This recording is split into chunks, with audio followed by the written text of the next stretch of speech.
Welcome. In this video I'm going to show you how you can delete apps on your Tecno Spark Go 2022. To do this, we have to open the settings.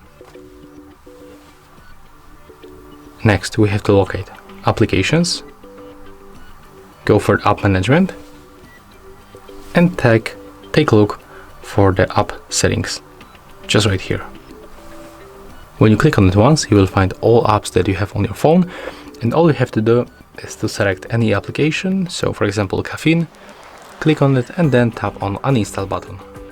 Then confirm. And as you can see, after a few moments, we easily get rid of that app from our phone. If we try to delete system applications, like for example the Android system WebView, you will be not able to remove it from your phone. You cannot even turn it off. The same for the calendar